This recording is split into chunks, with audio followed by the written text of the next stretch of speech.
জামালপুরের সরিষাবাড়িতে ৭ নং কামরাবাদ ইউনিয়ন পরিষদের ভারপ্রাপ্ত ইউপি চেয়ারম্যান হিসেবে দায়িত্ব পেয়েছেন ইউপি সদস্য মোহাম্মদ আলমগীর হোসেন। এ উপলক্ষে রবিবার দুপুরে কামরাবাদ ইউনিয়ন পরিষদ হলরুমে গণ্যমান্য ব্যক্তিবর্গ ও কামরাবাদ ইউনিয়ন বিএনপি নেতৃবৃন্দের উপস্থিতিতে দায়িত্ব গ্রহণ ও মতবিনিময় সভা অনুষ্ঠিত হয়।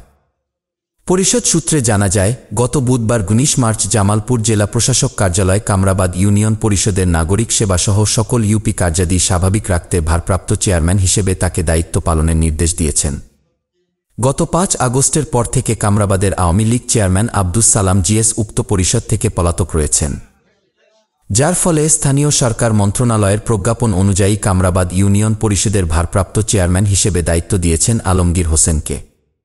দায়িত্ব গ্রহণ ও মতবিনিময় সভায় কামরাবাদ ইউনিয়ন বিএনপির সভাপতি সাবেক অধ্যাপক আব্দুল বারিক এর সভাপতিত্বে ও সাধারণ সম্পাদক রিপন কবিরের সঞ্চালনায় বক্তব্য রাখেন।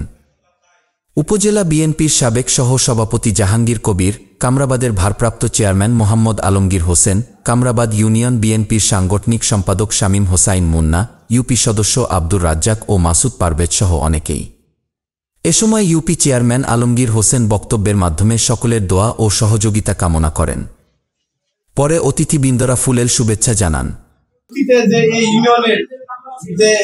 বদনাম হয়েছে, আগামী দিনে সেটাকে পিছনে ফেলে সুনামের সহিত অত্যন্ত ন্যায় এবং নিষ্ঠার সহিত এবং জনগণের চেয়ারম্যান হিসেবে না, সেবক হিসেবে জনগণের প্রত্যেক জনগণের ঘরে ঘরে তার মধ্যে যেন এই ইউনিয়ন পরিষদের যত সেবামূলক কাজ আছে সেটা পৌঁছে দিব ইনশাল্লাহ, এবং জনগণকে সাথে নিয়ে ইউনিয়নবাসীকে সাথে নিয়ে এই ইউনিয়নকে একটি মডেল ইউনিয়ন হিসেবে গড়ে তোলার এই আশা ব্যক্ত করছি। জামালপুর জেলা প্রতিনিধি স্বপন মাহমুদের পাঠানো তথ্যচিত্রে ডেস্ক রিপোর্ট মিশন 90। মিশন 90 সংবাদের পিছনে নয়, ভিতরে ছুটি।